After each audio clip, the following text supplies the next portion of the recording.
প্রিয় এসএসসি শিক্ষার্থীবৃন্দ, তোমাদের হিসাব বিজ্ঞান বিষয়ের দ্বিতীয় অধ্যায় লেনদেনের ধারাবাহিক ক্লাসের আজকে আমাদের আলোচনার বিষয় তোমাদের সৃজনশীল প্রশ্ন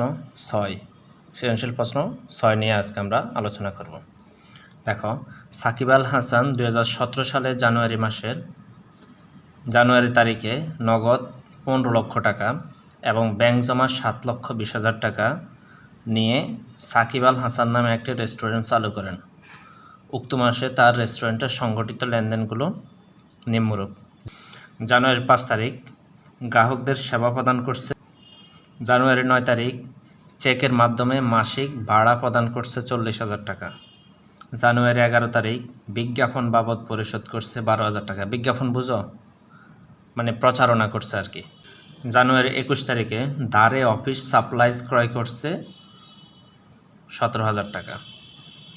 তারপর জানুয়ারি 28 তারিখ গ্রাহককে ধারে 1,45,000 টাকা সেবা প্রদান করছে।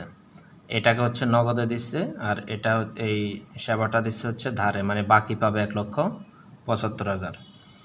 জানুয়ারি 30 তারিখে 28 তারিখে গ্রাহকের প্রদত্ত সেবার বিল চেকে প্রাপ্তি। 28 তারিখে এই যে বিল করছে, এটা সেবার বিল চেকে প্রাপ্তি, মানে পেয়ে গেছে, ব্যাংকে পেয়ে গেছে, কেমন চেকের মাধ্যমে পেয়ে গেছে। জানুয়ারির 31 তারিখে অফিস সাপ্লাইজের মূল্য পরিশোধ করা হলো 10,000 টাকা। এই যে অফিস সাপ্লাইজ কিনছে ধারে 17,000 টাকা, এটা হচ্ছে 10,000 টাকা মূল্য পরিশোধ করছে, তার মানে বাকি আছে এখনও 7,000 টাকা। অফিস সাপ্লাইজের অপরিশোধিত মূল্য নির্ণয় করো। এই যে পেয়ে গেছে 7,000 টাকা হবে, কেমন। 9 তারিখের লেনদেনের ভিত্তিতে একটি বাউচার প্রস্তুত করো। বাউচার দেখো, 9 তারিখ আমরা খুঁজে বের করি। জানুয়ারি 9 তারিখ চেকের মাধ্যমে মাসিক ভাড়া প্রদান করছে। তাই এটা কি খরচ? বিভিন্ন প্রকার খরচের সাপেক্ষে আমাদের কি বাউচার হয়? ওই যে আমাদের সেকেন্ড ক্লাসে এটা নিয়ে আমরা আলোচনা করছিলাম, ডেবিট বাউচার হয়। ঠিক আছে, তার মানে আমাদের একটা ডেবিট বাউচার করতে হবে। তারপর দেখো, ব্যবসায়ে জানুয়ারি 1, 5, 11, 28 চারটা মাত্র। 1 তারিখ, 5 তারিখ, 11 তারিখ আর 28 তারিখের জন্য লেনদেনের আর্থিক অবস্থার উপরে লেনদেনের প্রভাব দেখা। তার মানে A=L+OI দিতে হবে এটার জন্য, কেমন। তো চলো শুরু করি। আমাদের ক নাম্বার কোশ্চেন দেখো। ক কি বলছে? অফিস সাপ্লাইজের অপরিশোধিত মূল্য নির্ণয়। তার মানে অফিস সাপ্লাইজের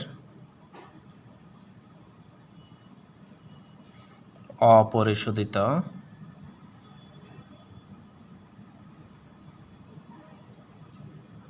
মূল্য নির্ণয়, কেমন। তারিখ, বিবরণ, টাকা ওকে। 2017 অফিস সাপ্লাইজ কত তারিখে কিনছে দেখো তো? 21। তাহলে আমরা 21 তারিখ করছি কি ধারে অফিস সাপ্লাইজ ক্রয়, কেমন, কত টাকা কিনছে? 17,000 টাকা।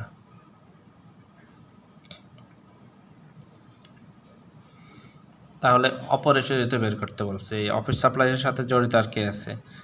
31 তারিখে এসে এই টাকাটা পরিশোধ করছে, কিছু টাকা। 31 তারিখে এখানে যদি আমরা অফিস এখানে বিয়োগ করে দেখুন, অফিস সাপ্লাইজের মূল্য পরিশোধ করছে, কেমন, মূল্য পরিশোধ কত করছে? 10,000 টাকা দিছে, বাকি কত আছে? 7,000। শেষ, একদম ইজি না? এখন আমরা খ কোশ্চেনটা দেখি। খ কি বলছে? খ বলছে হচ্ছে 9 তারিখের লেনদেনের ভিত্তিতে একটি বাউচার প্রস্তুত করো। তার হচ্ছে বাউচার প্রস্তুত।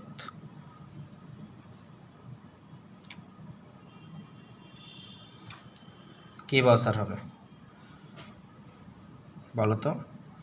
বিভিন্ন প্রকার খরচের জন্য আমরা কোন বাউচার করি? ডেবিট বাউচার করি। কেমন? এখন আমরা হচ্ছে একটা বড় একটা ঘর আঁকবো সবগুলোর জন্য, সবগুলা দলিলপত্রের জন্য এভাবে বদ্ধ একটা ঘর আঁকবা। আর এই ঘরের ভিতরে উপঘর আঁকবা, উপঘর একে একে সমাধান করবা। তাহলে বাউচারের জন্য আমাদের এখানে কার বাউচার করবো আমরা? সাকিব আল হাসান নাকি? সাকিব আল হাসান, এটা ছিল তার রেস্টুরেন্টের নাম। তো খরচের জন্য আমরা করি, তার মানে হচ্ছে ডেবিট বাউচার। কেমন? আর এখানে হয় তারিখ, নর্মালি যা হয় কত তারিখের? 9 তারিখের, 9 জানুয়ারি 2017। আর এখানে হচ্ছে মানে ডেবিট বাউচার নাম। কেমন?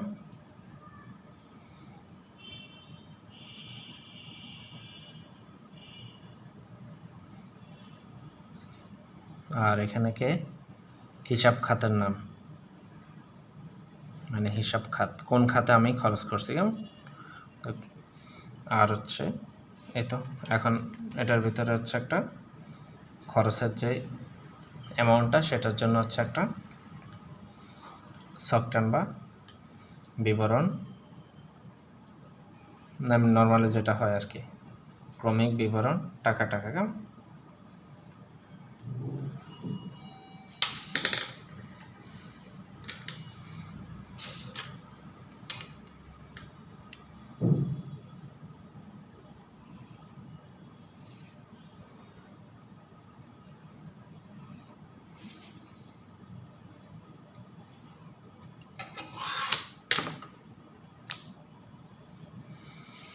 এখানে যদি আমরা লিখি ক্রমিক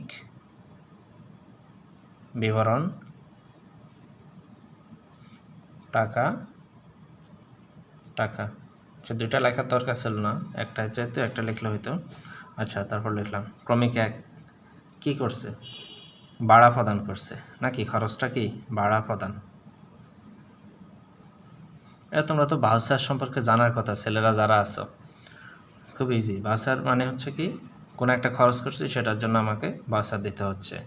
তাহলে ভাড়া প্রদান করছি আমি কত? 40,000 টাকা। দেখো, এই তো শেষ, আর তো কিছু বলা নাই। তাহলে এটার এখানে টেনে এখানে দিয়ে দাও 40,000। ডান, শেষ। এখন এটার টাকাটাকে আমি এখানে কথায় লিখে দেব না? 40,000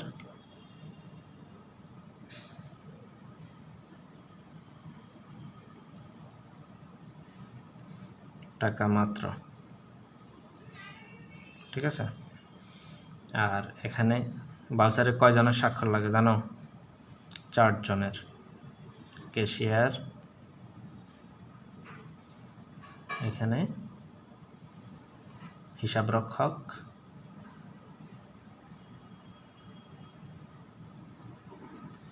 আর এখানে ব্যবস্থাপক,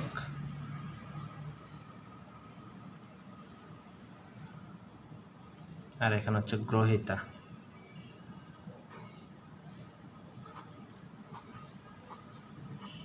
ঠিক আছে?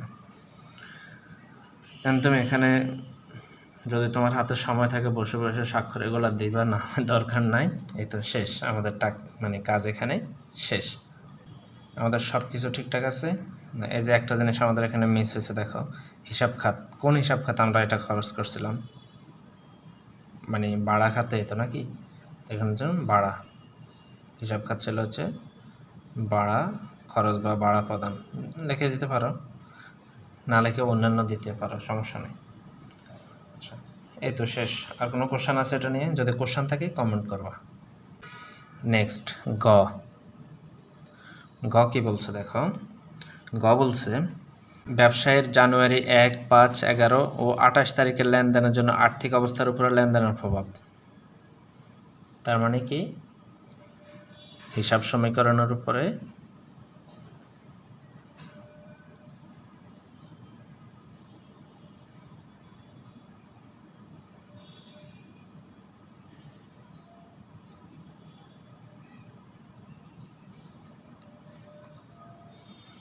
লেনদেনের প্রভাব, মানে এ ইকুয়াল টু এল প্লাস ওই যেটা, কেমন, এটার আমরা প্রভাব দেখাবো। তো এটার জন্য নর্মালি মনে তো আছে, তোমাদের মনে থাকার কথা, যেহেতু আমাদের পুরো অধ্যায়টা এটা নিয়েই বেশি। আমরা শুরুতে কী করব, কলাম টান, মানে একটা চক আঁকবো, ওই পাশ থেকে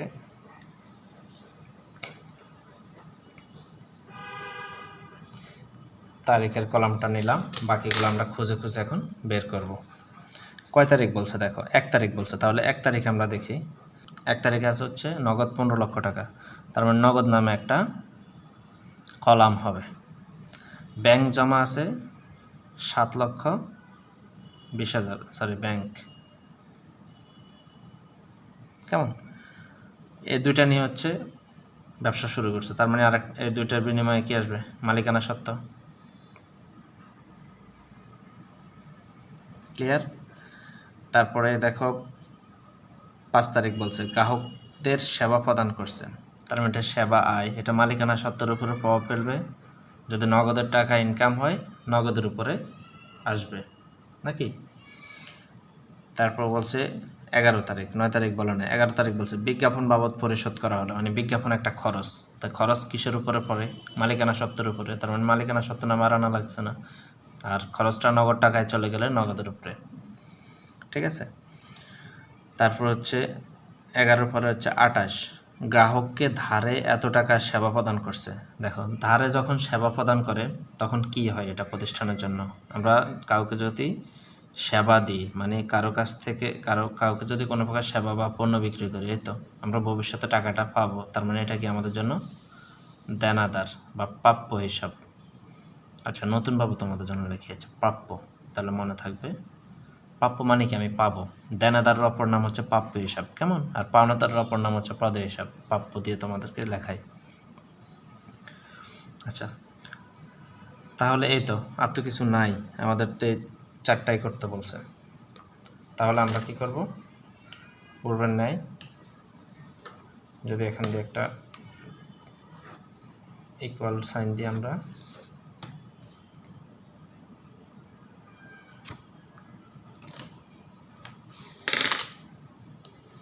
এটা হচ্ছে এ, এটা হচ্ছে এল প্লাস ওই। এখানে যদি তুমি দিতে চাও দুইটা ঘর, এটা হচ্ছে মালিকানা সত্ত্ব,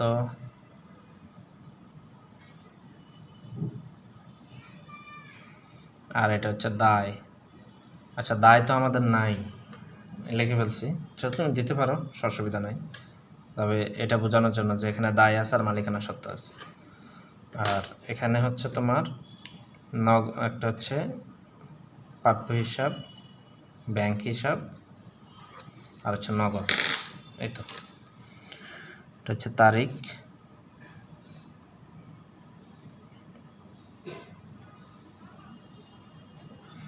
নগদ, ব্যাংক, প্রাপ্য হিসাব, এই তো। 2017 জানুয়ারির 1 তারিখ তো বলছে আমাদের না, হ্যাঁ 1 তারিখ কি বলছে, নগদ টাকা নিয়ে আসছে 15 লক্ষ,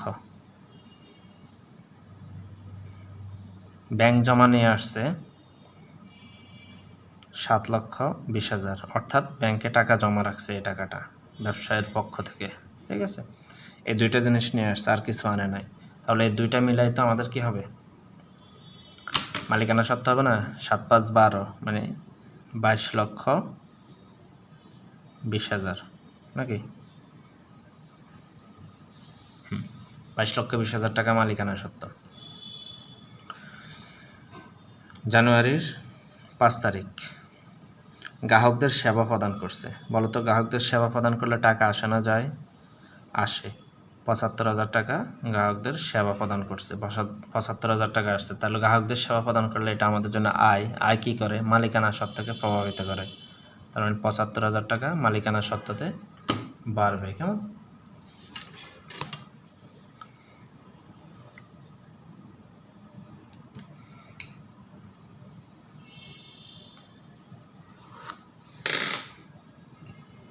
এখন হিসাবটা করো,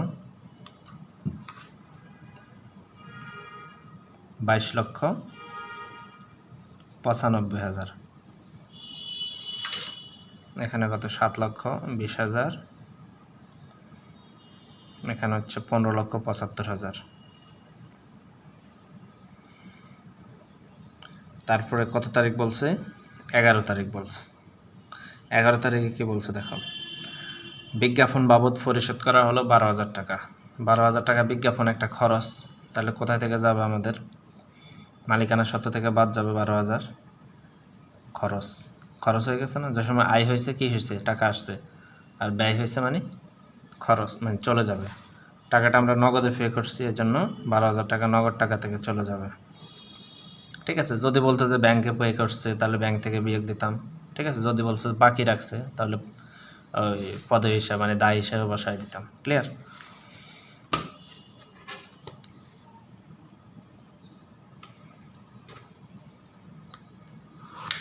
এখন বিয়োগ করি আমরা, প্লাস মাইনাস করো, 22,95,000। সাবধানে করবা, একটা ভুল হইলে কিন্তু পুরো অঙ্ক ভুল হবে। কত হয়? 22,83,000। কেমন? আর এখানে হচ্ছে 15,75,000 বিয়োগ 12,000, 15,63,000। আর এখানে হচ্ছে 7,20,000। এই তো মিলাই দেখবা, যদি না মিলে তার মানে অঙ্ক ভুল আছে, যদি মিলে তাহলে অঙ্ক ঠিক আছে। 11 পরে এবার আসি হচ্ছে 28 তারিখ বলছে আমাদের লাস্ট, আর তো বলে নাই। 28 তারিখে কী বলছে? গ্রাহককে ধারে 1,75,000 টাকার সেবা প্রদান করছে। তো গ্রাহককে যখন ধারে সেবা প্রদান করে, নগদ টাকা আসবে না, ব্যাংকে না, ধারে দিলে কি হয়? আমাদের জন্য দেনাদার হয়, মানে প্রাপ্য হিসাবে আমরা পাবো, তাহলে প্রাপ্য হিসাবে যাবে কত টাকা? 1,75,000। ক্লিয়ার? আর এই সেবাটা কি? আয় না? আয় কি করে? আয় বাকিতে হোক, নগদে হোক, যেভাবেই হোক মালিকানা সত্ত্বকে প্রভাবিত করতেছে। কেমন? তাহলে 1,75,000 টাকা আয় হয়েছে, আমাদের মালিকানা সত্ত্বকে প্রভাবিত করছে, বাড়ছে। তাহলে আমরা এখন যদি যোগ বিয়োগ করি,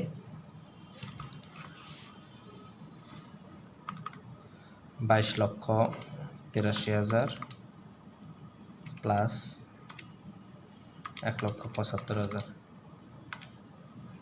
24,58,000। আর এখানে কিছু নাই, এখানে 1,75,000, 7,20,000, 15,63,000। এই তো শেষ, আমাদের আর কিছু নাই। তো যখন আর কিছু নাই তখন আমরা কি করব? সিঙ্গেল লাইন টেনে কী করে দেব? দুদিকের অ্যামাউন্টটা যোগ করে দেব। তাহলে এটা আর এটা মানে ইকুয়ালের পাশে, ইকুয়ালের যেটা যদি ইকুয়াল সাইন হয়, ইকুয়ালের এই পাশে যেটা, এ পাশে সেটা হবে। তাই দুইটার আমরা যোগ করে এখানে দেখো 2,24,58,000 হয় ব্যালেন্স ক্লোজড। আর এখানে আমরা একটু প্লাস মাইনাস করি, 1,75,000 প্লাস 7,20,000, তারপর হচ্ছে 15,63,000, 24,58,000। ঠিক আছে? এই তো যখন শেষ তোমাদের, তাহলে কি করে দিবা? ক্লোজ করে দিবা, ম্যাথ সলভ। ক্লিয়ার? এই যে ঠিক এভাবে আমরা ক্লাসগুলো রেগুলার নেব, তোমরা সাথেই থাকবা। আমাদের পর্যায়ক্রমিকভাবে এক অধ্যায়ের পর এক অধ্যায়, এক অধ্যায়ের পর এক অধ্যায় আমরা এভাবে সলভ করবো ইনশাল্লাহ। আর সবগুলা প্লেলিস্ট অনুযায়ী তোমরা পেয়ে যাবে। আর ক্লাসটা যদি তোমাদের উপকারে আসে অবশ্যই তোমার ফ্রেন্ডদের সাথে শেয়ার করে দিবা। আর তুমি বাংলাদেশের কোন জেলা থেকে এবং কোন স্কুল থেকে দেখতেছো সেটা কমেন্ট বক্সে জানিয়ে দিবা। ধন্যবাদ।